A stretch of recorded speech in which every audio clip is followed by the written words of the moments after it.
Welcome to my YouTube channel. If you are new to my channel, my name is Lesleyanne and I typically upload a video Monday, Wednesday, Friday, and I sometimes add like the odd bonus one in depending on what I've done or what I've got to share with you. But this is a video I've wanted to do for a while now, which is just to sit and have a little bit of a chit chat with you. In my last, I think it was in my last weekly vlog, I will link that up here in the cards for you if you want to go and have a look at that. I did sort of just mull it over with you to see if it was something that you wanted me to do, and that is just to generally talk about how I started YouTube, why I started YouTube, and kind of what I think about it and what I've got out of it. I've had quite a lot of questions as well.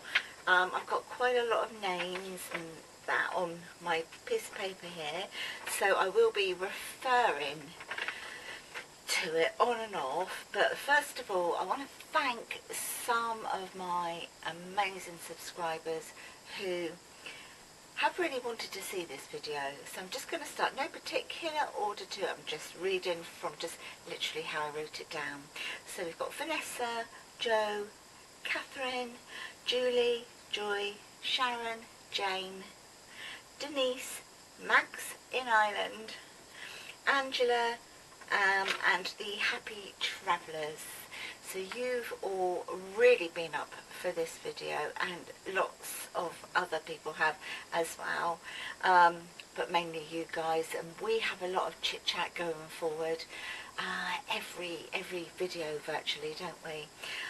Okay, so I'm going to start with why. I had no intention of doing it at all, absolutely zilch, no desire to or anything, but it was one of my grandsons. It was Max, so at the time he would have been 11, he would have been about 10 coming up 11, something like that.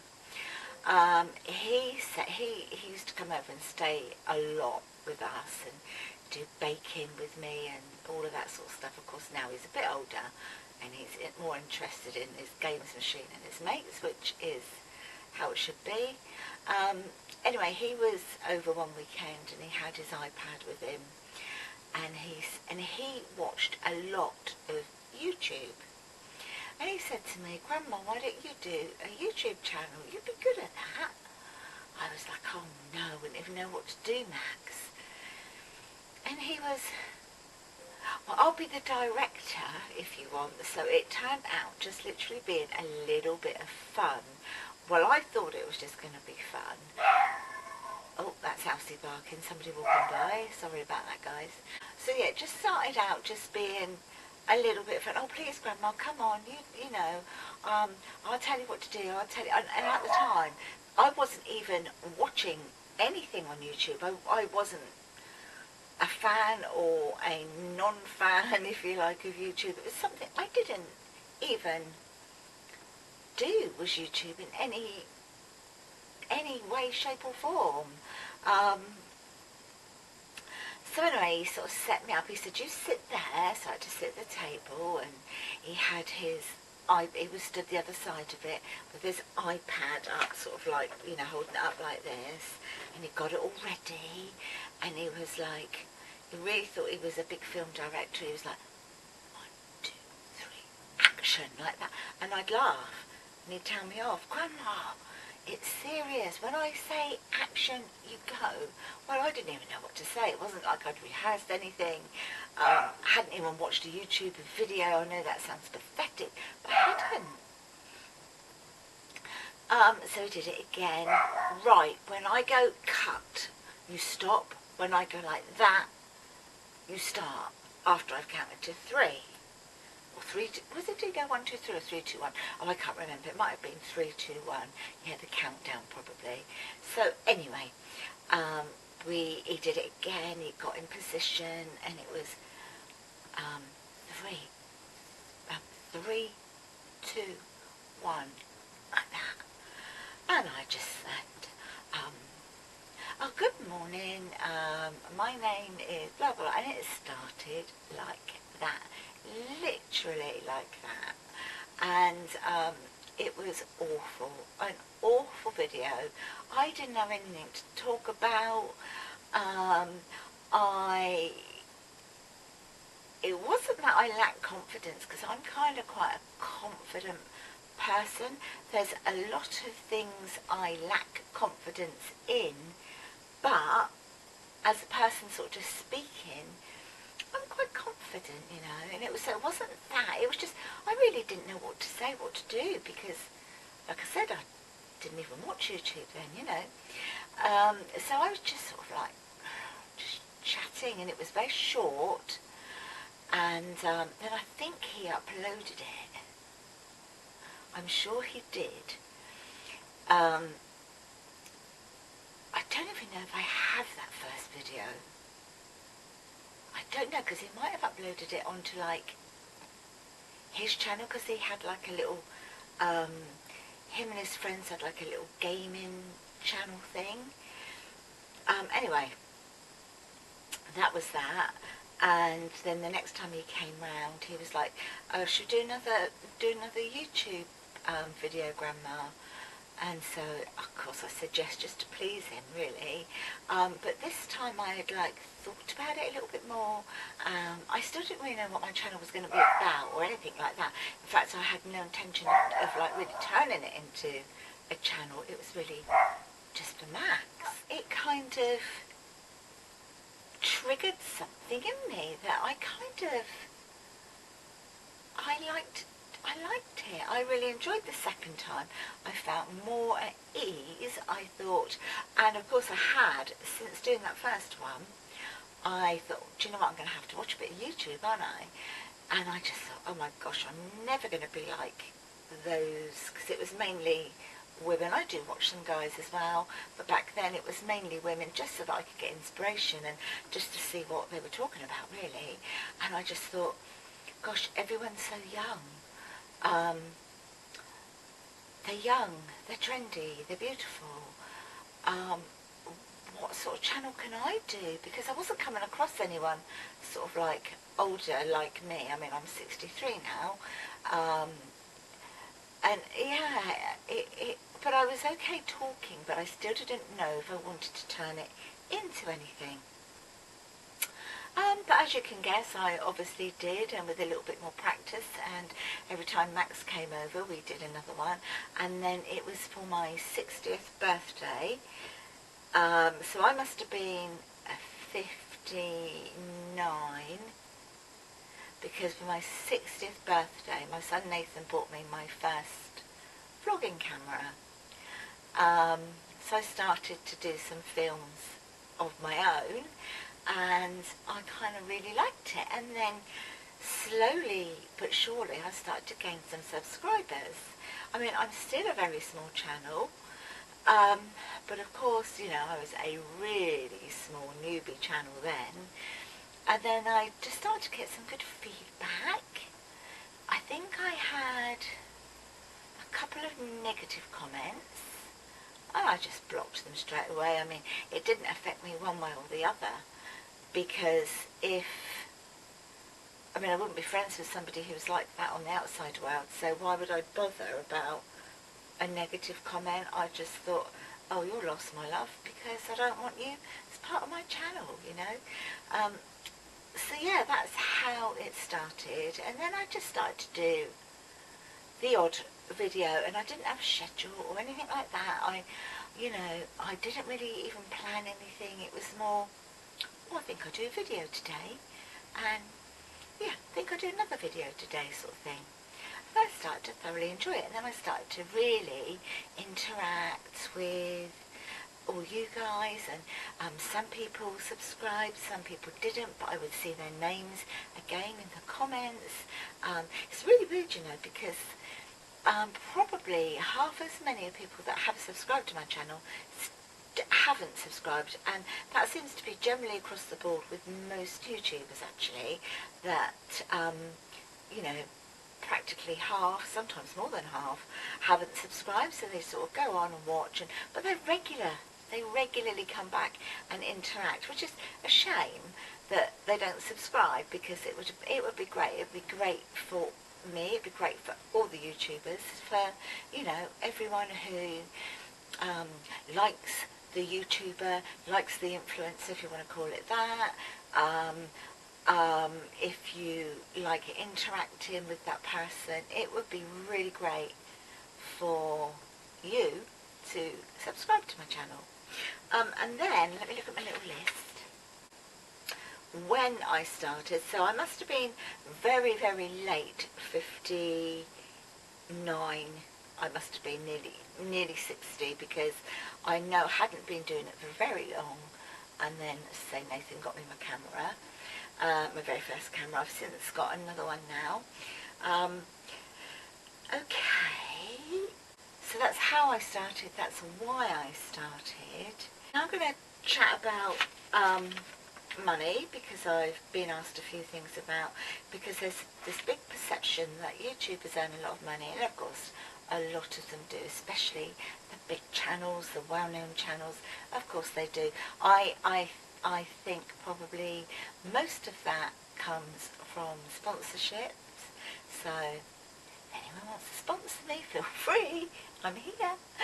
But yeah, I think that's mainly where it comes from. But of course, the more subscribers you have, the more videos are being watched, and so you're getting more from your AdSense payments. Now, I'm going to talk about me personally. I have been doing this for, say, a tad over 3 years, and until you get, oh, it's a fly, go away, go away. Until you reach 1,000 subscribers, and I think it's 40,000 hours of viewing time, you cannot have any adverts on your channel. So it can take for ages and ages before you can have any ads on your channel, and that was the case for me. It took ages and ages. But then when I started to have some ads on my channel, that's when you can start to receive some AdSense money for if the adverts have been watched on your channel. Of course, a lot of people just skip by the adverts, and that's, you know, that's your prerogative. That's entirely up to you. I sometimes do when I watch people, and I sometimes don't. Certainly if it's a smaller channel, I will watch them to help out. If it's a great big channel and they're getting lots of sponsorships, etc., I just skip. I honestly, I put my hands up, I skip and just watch the video. So that's just me being absolutely truthful. So what have I had so far? So since I've been receiving AdSense, I'm about to have my 3rd payment. My first payment was, oh, you have to reach £60 as well before they will give you that money. So you're paid in arrears as well. Now, how much do YouTube take? I can't remember, but they take a portion of what you're being paid. And so anything that's left once you've reached the £60 is yours. If you haven't reached £60, it just carries over until such time as you have reached it. My first payment, I think, because I haven't checked, but I've got a feeling it was around £68 and something. Then I had another payment of £74 and odd pence, and I've seen in my AdSense account that I've now got a payment that's due to be made to me this month, round about the 21st, 2nd, 3rd, 4th it can be, of about £70 and odd pence. So you can see how little you get paid just by the ads, but do you know what? It's better than nothing. It's better than a kick in the teeth. And I try to, any money that I do get, I try to put back in and buy things if I can, just to share with you and show you. But I mean, obviously I'm not earning a lot to be able to do that. What I have received quite a lot of, and I am so appreciative of it, is I've had quite a lot of products to review on my channel, and I think that's a huge benefit, that we're sent products. We're asked, you know, I don't have products just turn up. I'm emailed and asked if I would like to do a collaboration, if I'm really not keen on the product, if I'm really not interested in that product at all. I just very politely decline, because there's something I'm not interested in.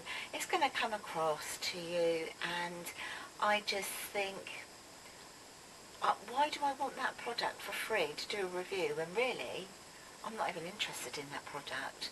So but if I am interested in a product, then of course I say yes, but I will be given an honest review.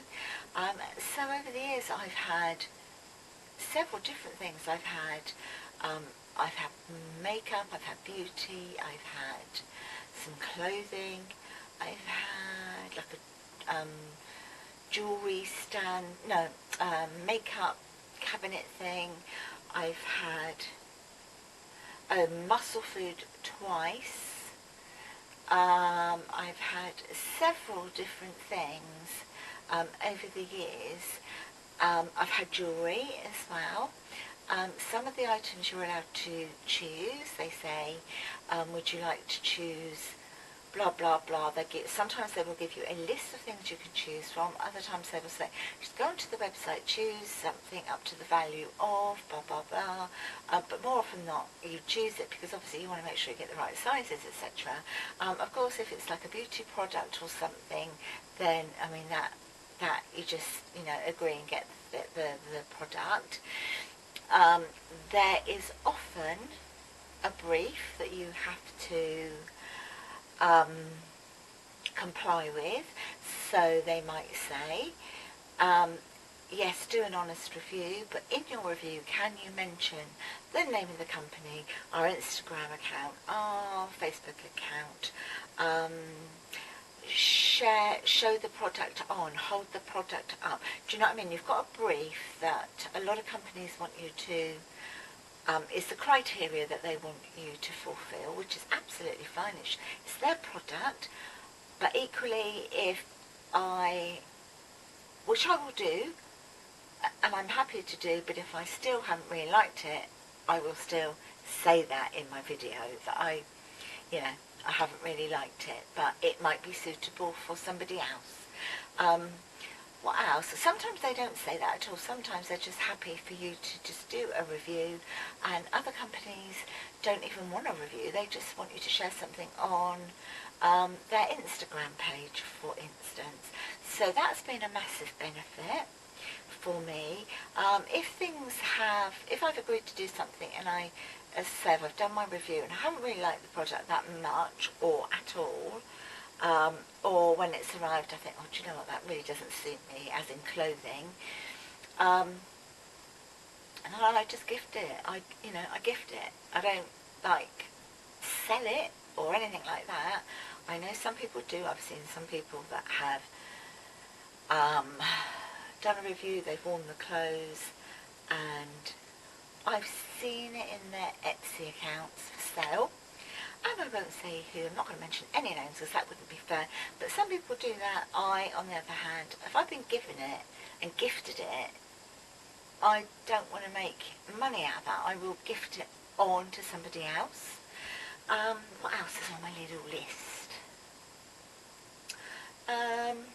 Oh yeah, my daughter Hannah, she actually said to me, do you know what, Mum? She said, you really need to mention that you've had no work done on your face at all, because I think your skin is really good.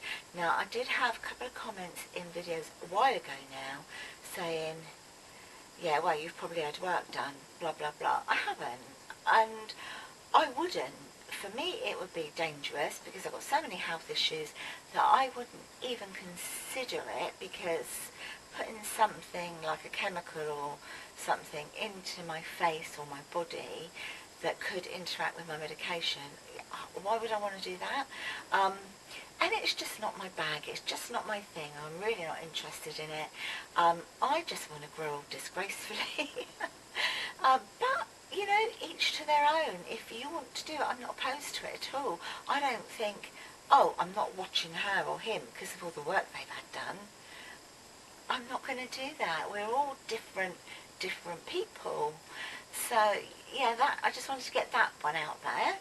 Okay, so that takes me very nicely really on to how authentic is my channel. It's absolutely 100% authentic. I do not pretend to be anything other than what I am. We say at home, we always say things, oh, it's a WYSIWYG, which is what you see is what you get. That's me. I really am a love me or hate me person. I am a, if you want to say, a Marmite person. Some people like Marmite, some people don't. I'm not offended if you don't like me, because I may not like that person, and it could be a mutual thing. But I won't pretend to be anybody else. I won't be like, because of the videos that I do on my channel, I do, like, as you know, I do some cleaning ones, I do decluttering, I do everything. I do cooking, a little bit of beauty, reviews, that sort of thing. I do a whole array of videos, hauls, shopping hauls, that sort of thing. So I share a lot. So I'm not going to be living in an absolute pigsty if I'm going to be doing a cleaning, decluttering video and just pretend that, oh, because I've cleaned my drawers out here, everything around me is perfect, when it's just normal. And I'm not going to pretend that everything is perfect, but the rest of my house is, you know, a pigsty, because I need to be authentic because of everything I share with you, because you see it. You know, it's a bit like, if you're a good liar, you need a damn good memory. So, because I share so much, I can't be anything other than authentic. So sometimes you see me, I've just got out of bed, and I look a right state. Sometimes I've forgotten to take my makeup off. That's even if I've worn it in. I've got mascara under my eyes. My hair all out like a candy floss. Sometimes, I haven't worn makeup for days. Sometimes I'm really poorly. You know, and sometimes I've made a bit of an effort. Like today, I've popped a little bit of makeup on. I've done makeup tutorials. I've done all sorts of things. So I am a WYSIWYG. A WYSIWYG. Yeah, what you see is what you get with me, guys. I won't.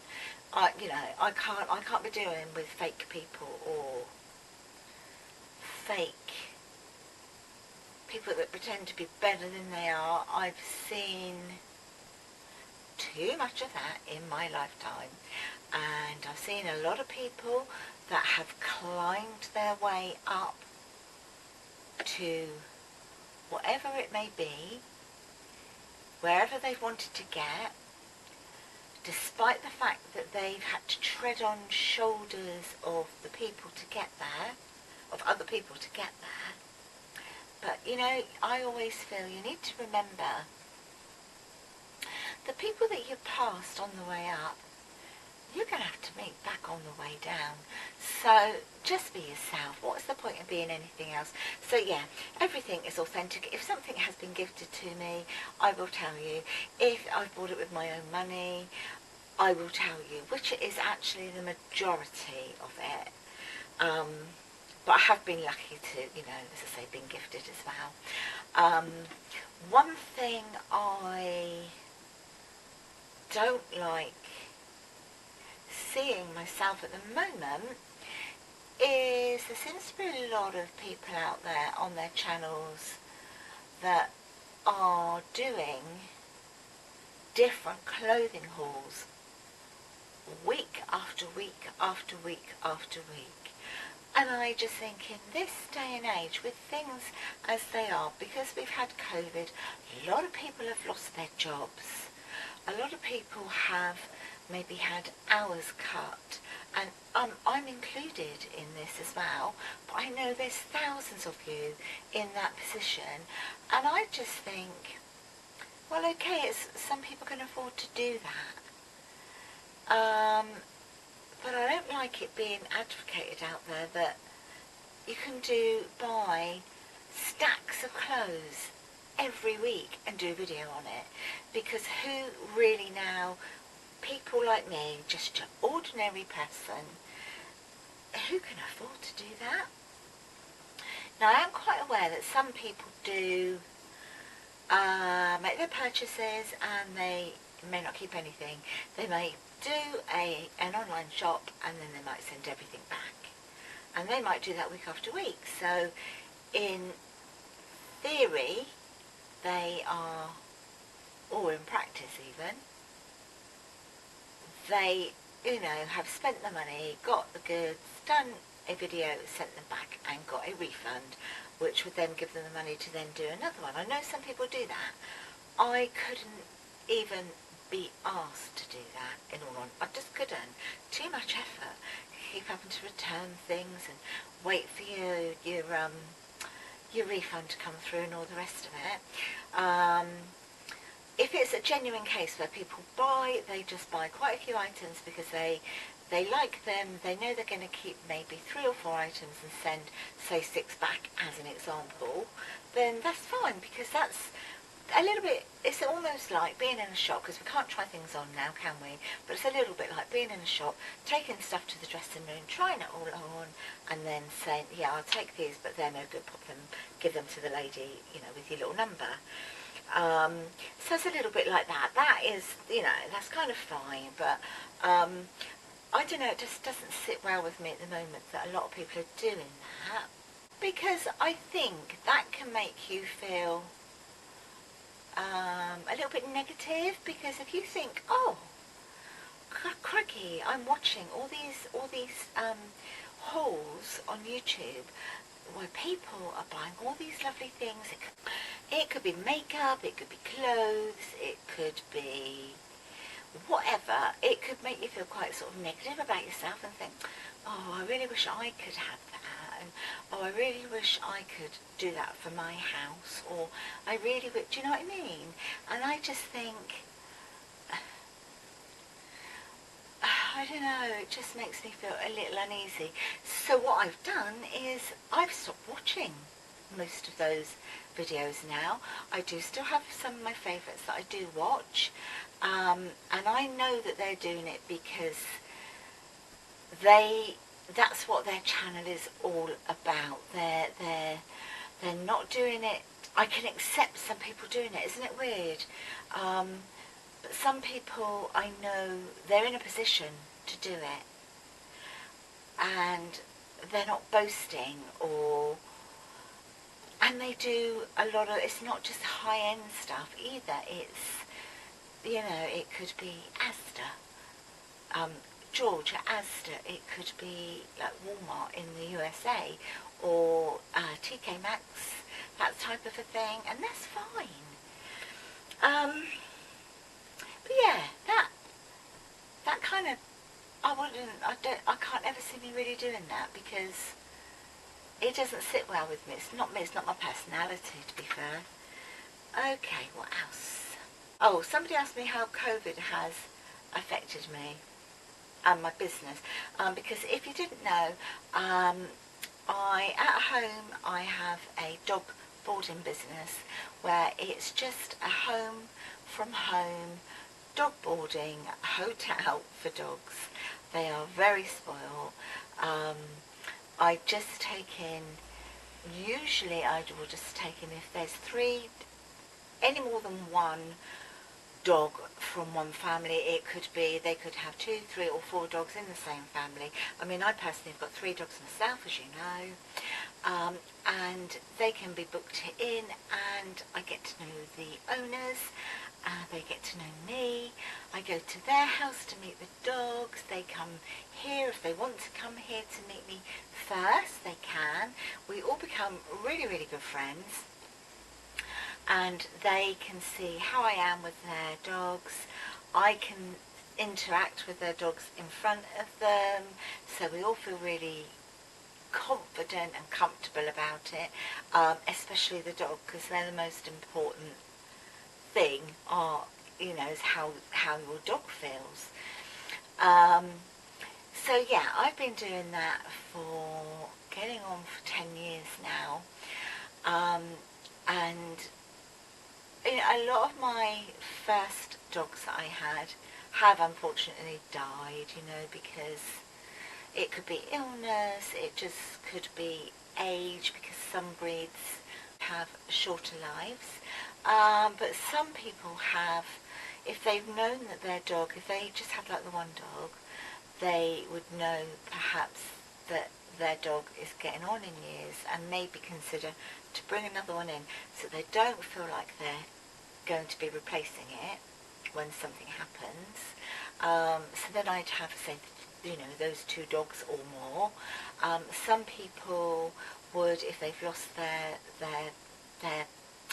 best friend, they may wait a little while and then get another dog. But yeah, I've gone through years of seeing, dogs as young dogs and turn into an old dog, and all the joy that it brings. And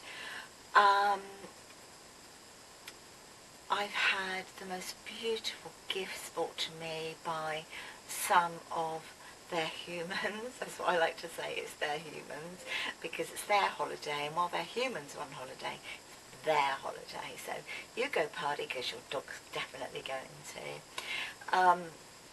Yeah, we've had like coffee together, and their humans have become like really good friends. The majority of us are really best friends, and it's affected my business drastically this year. I'm usually busy all year round, literally all year round. I am so affordable. I'm not even going to say I'm competitive with prices or anything. I'm affordable, so affordable, and I call it a home from home, and I call it a doggy hotel, because the dogs can go wherever they want. My dogs have the run of the house. If they want to come upstairs and sleep on the bed, they can, and so can your dog. Don't treat it any differently. They get up on the sofa, they have cuddles, they have treats, we have lovely walks. We've even taken some dogs on holiday with us in this country. We've had a cottage booked somewhere, and you can take the dogs, and our dogs have been booked in. If we've known that a certain dog is coming in, we will say, look, we're considering going on a cottage holiday. Would you like us to take your, dog with us? So we've done that. But yeah, it's affected it because of COVID-19, and obviously because all travel has been stopped. A lot of people, well, in fact every single person had to cancel. A lot of people rebooked for some months later, and since then they've since had to recancel that. I have started taking bookings, and I've got a fair few people booked in for 2021 already. Fingers crossed that that all happens, and also for 2022, because people tend to rebook me as soon as they get back from their holiday, or sometimes whilst they're on holiday they might book their holiday for next year, and then they ring me and say, right, I'm just about to book my holiday for next year, are you available? And so my diary has always been full, and I always say to everyone, before you book your holiday, please check with me first, because the amount of people that book their holidays and then they come to me to ask me if I've got a space, and I haven't, because so many people book me in advance. So I do sort of say, look, if you don't want to be disappointed, please check with me first. I don't mind if people book me provisionally and then say, actually I can't do those dates now, but can you do so and so, because I know I can always fill those dates, because I have to turn so many people away. But this year, yeah, nothing, zilch. And going forward, I don't even want to be confident that I will. I'm not closing my business at all, because I will do daycare. You know, I've always done daycare, so if somebody's got a wedding to go to, a birthday to go to, let's dare say a funeral to go to, anything to go to, and they don't want to leave their dog all day or whatever, you know, you can come and I'll do daycare for your dog. They can stay overnight, they can come for Christmas, a lot of people go away at Christmas. It just, you know, I'm very, very flexible, but yeah, it really has affected us massively this year. So for all of you that have lost your jobs or you're on reduced hours, I feel your pain, because yeah, we're living off of a pension and my tiny little bit that I've been getting on AdSense, which is, it equates to pretty much nothing, right? But it's something. It's more than some people have. Oh, somebody said to me, actually, I think this was from the Happy Travellers, have I been recognised? Wow, do you know what? I think I was only once. Chris and I went to a pub type of a restaurant, and this lady kept looking at me, and she said, she came over, she said to me, do I know you? And I was like, I'm not sure. I can't say that I feel that I know you. Yeah, your face is familiar, she said. And I didn't say to her, well, do you watch YouTube? I thought, oh, I don't know, I didn't really want to say it. No reason, I just didn't say it. And I just wondered, well, maybe she knows me from my YouTube channel. Who knows? I don't know. But that's the one and only time that I'm thinking, well, maybe it was from that, but no, I haven't been recognised. Illnesses, I'm going to quickly chat about illnesses. I've done videos on this before, so I'll make this one quite quick, but you may or may not know, 27 years ago, I was diagnosed with rheumatoid arthritis.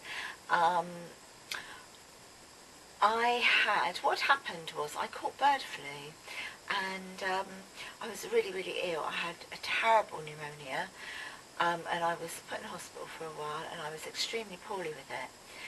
And one of the side effects of bird flu can be painful joints. So I was referred to still being referred to the respiratory consultant, because obviously the bird flu and my chest. My Luke has just come out of his room. But that went on for months and months and months, and then the consultant said to me, he said, you know what, this isn't just a side effect now, so I'm going to refer you to rheumatology. I got referred to rheumatology, and was diagnosed with rheumatoid arthritis, which is pretty much everywhere. I think one of the names is polyarthritis, which means it's in more than one place.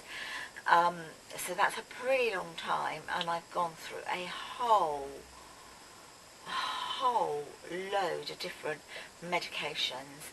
The first 2 years were my absolute worst, because I couldn't even put my feet to the ground at one stage, and had to have a lot of help with my children, because obviously I have 6 children, and then my then husband was at work, and I needed a little bit of help, so I had a lot of people rally around to help me, which was great. It took 2 years for me to find medication that really suited me, didn't upset me, upset my body, make me sick, all the rest of it. And then as the years have progressed, I've been taken off those medications, put on different medications. I currently take 32 tablets a day for it, and I inject biological injections every week. That keeps me mobile. Some people might look at me and think, you look absolutely fine, but if I didn't have all the help that I get from the QA hospital in Portsmouth, Mr. Wong, my rheumatologist, is incredible.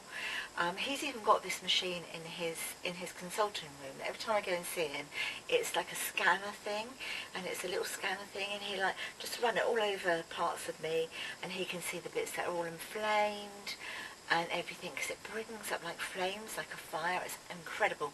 You cannot fake pain. You cannot. Yeah, he's incredible. So he has got me on an amazing cocktail of drugs that work for me.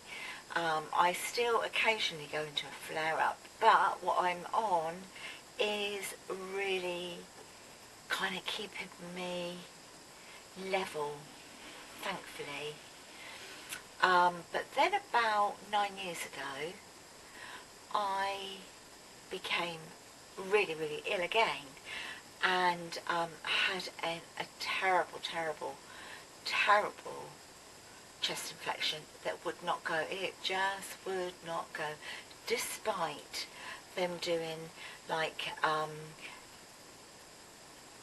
specific named antibiotics for specific bugs. Didn't work, nothing worked, and I became really, really ill, and I got rushed into hospital, and they said that I was actually probably, I could have been hours away from death with it, because I couldn't breathe. It was awful. I was in hospital for a few weeks maybe. They didn't know what was wrong with me. I was on all sorts of machinery.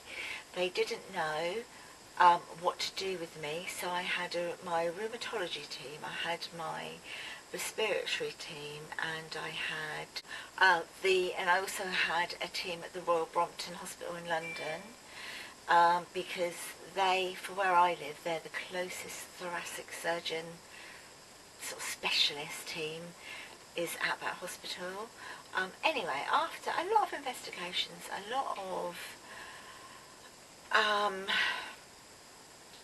procedures where I was taken down into theatre awake and had to have my lungs all cleaned out. I've had that procedure so many times now, I can't even tell you how many times, where they take you into theatre, you are awake but you are sedated, but you're awake because you have to be sat up to have it done, and they go up in through your nose, down into your lungs, and have a look. They do one lung at a time, and you are coughing continuously all the way through it, and you feel like you're drowning, you feel like you're choking.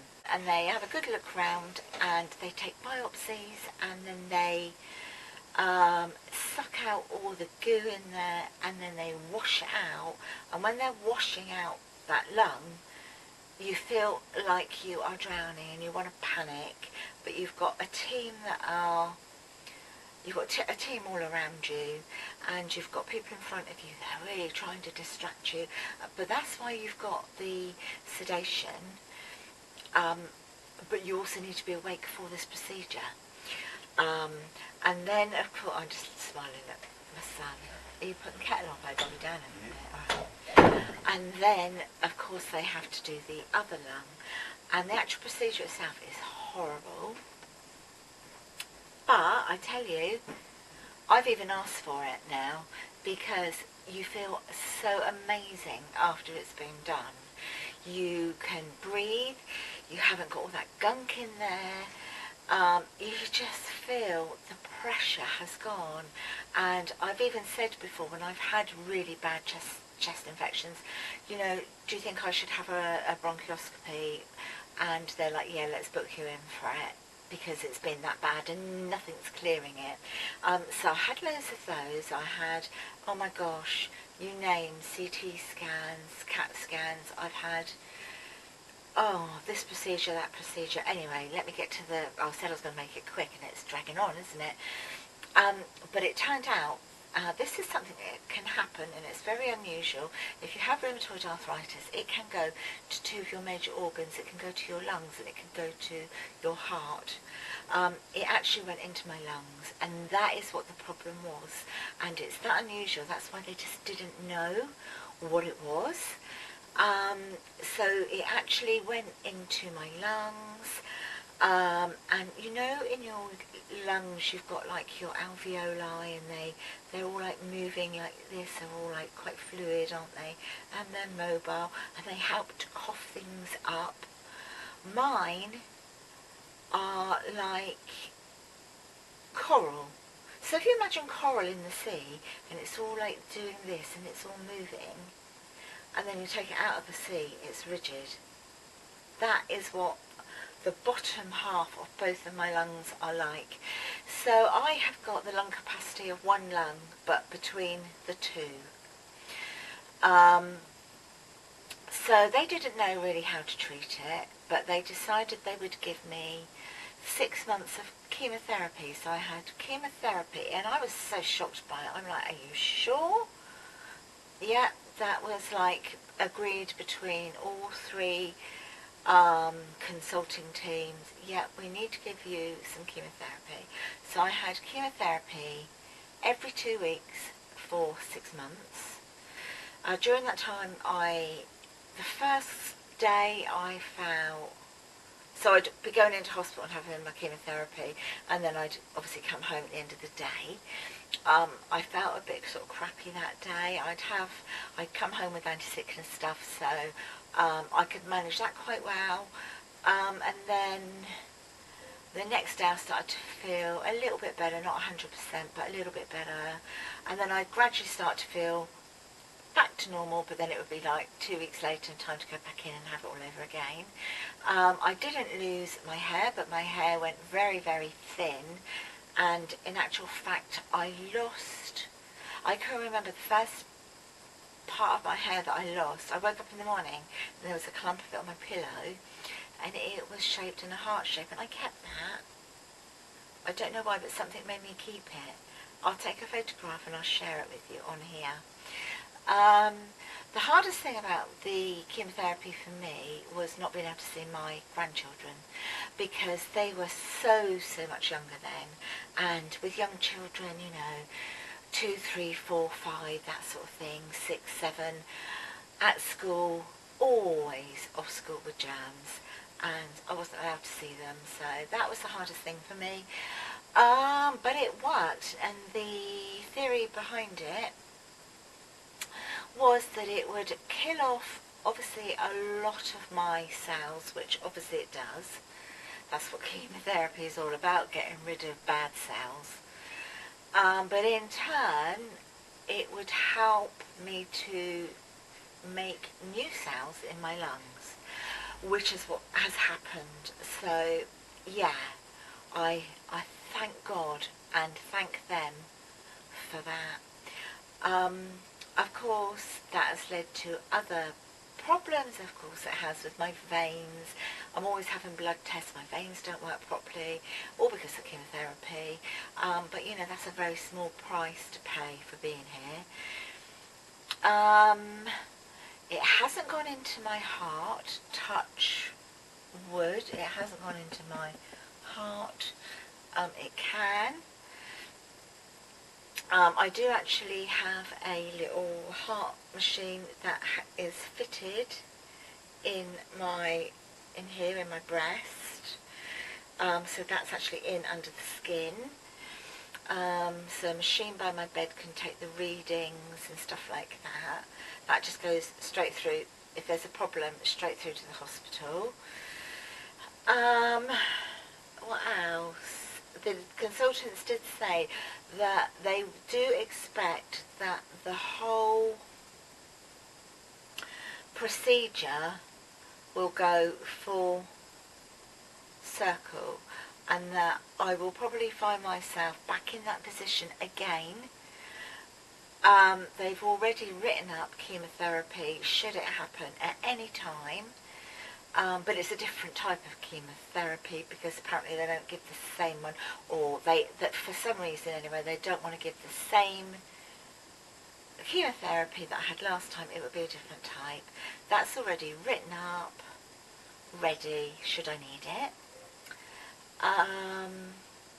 But there's, you know, I've obviously got other things going on. I've got like thyroid problems. I've got a very low immune system based on everything that's happened and to do with my medication and my drugs and my biological injections that I take or have to do myself.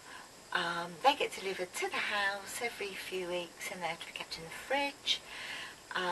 And actually I've had a message today that I need to arrange another delivery. And of course then I had this fall just over a year ago now. I had a fall and I've got a broken humerus. So of course when I did that, so I fell over. If you're new to my channel, I fell over and I broke my humerus. And it's in 5 pieces and they wanted to do surgery the very next day, but because my health, as I've just explained, if I had issues going on, they were not happy to anaesthetize me. It was dangerous. They just weren't prepared to do it, so they braced my arm to see if it would heal on its own by pulling the weight down. Well, it hasn't. I was then due to have surgery in March, on the 20th of March. All my consultants came together. We all had meetings with me there. They all, you know, they had done all their checks on me and everything, and I was in a good place. I was in a really good place, health-wise, my lungs. So they were prepared to operate with like certain specialist anaesthetists being there, etc. They were prepared to do it, and then of course COVID hit, so that hasn't been done. The pain, I'm really good with pain. I've got a really high pain threshold and I manage it very well, but the bones have healed, but they've healed individually. So if you can imagine there's 5 bits of bone in there, the end, this is why I struggle to bring my arm up and I use this arm all the time, the ends of each bone, sort of this end and this end, like they've healed over, but they haven't attached. So they're all in here, floating around, excuse me, doing their own thing. So when I move my arm, they move, they grind, they get stuck. I mean, my arm isn't attached to my elbow. It's all sort of muscular that's holding it and tissue. Sorry about my dogs, there must be somebody going by. For example, yesterday I moved my shoulder and my arm fell right the way back. Well, I can't pull it back. Chris had to pull it back because it would just flop right back. Not very nice to look at. I will sort of show you. When you first look at it, you wouldn't, you know, it doesn't look too bad.